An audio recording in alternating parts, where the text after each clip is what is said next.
Assalamualaikum warahmatullahi wabarakatuh. Perkenalkan, nama saya Muhammad Zaini. Saya di sini ingin menerangkan tentang kehidupan seorang santri di dalam pondok pesantren. Ya, terus.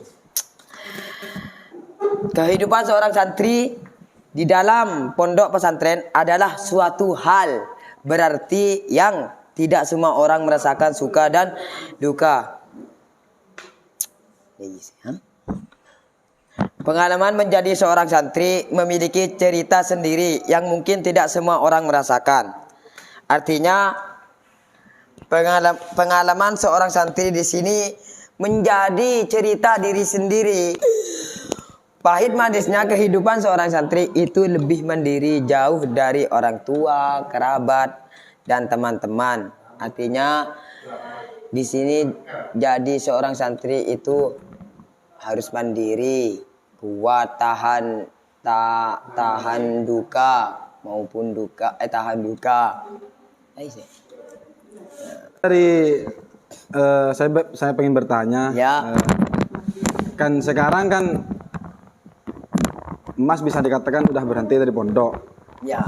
Apa saja yang Mas dapat dari pondok? Apakah ada penyesalan atau tidak ada penyesalan? Menyesal karena apa? Karena saya sudah mengalami bagaimana dari santri, sudah mondok, kan saya sudah tahu pengalaman pondok.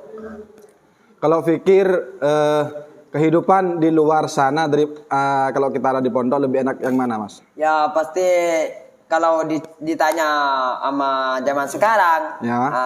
itu pasti enakan pada anak muda zaman sekarang itu yang ada di luar. Terus? Kalau ditanya sama seorang santri, itu pasti enakan jadi santri. Karena apa? Karena santri itu ya cukup mengaji, Ya. menerima kiriman dari orang tua. Ya. Apa yang jadi permasalahan? Kan Anda? kebanyakan semua santri bilang kalau di pondok itu gak enak, gak betah. Kan apa ya? Justru kan kebanyakan kalau kita pikir bahwasanya kalau kita jadi santri,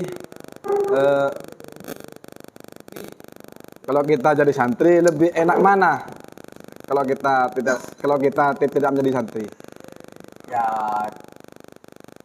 Ya pasti akan jadi santri sih. Alasannya kenapa? Mas, soalnya Karena santri itu pasti sama orang-orang, sama masyarakat itu dipandang satu, dia orang sopan, Ya. dia tahu sopan santun. Ya itulah kemewahan dari santri. Terus apa yang jadi permasalahan Anda? kalau Kenapa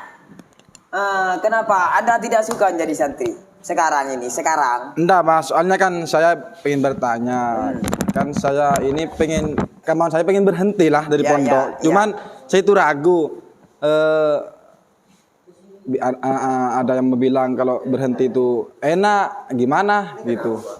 Ya itu kan terserah Anda. Jangan dengarkan omongan orang lain. Kalau kita mendengarkan omongan orang lain, berarti hidup kita itu tergantung orang lain dong. Oh iya, Mas.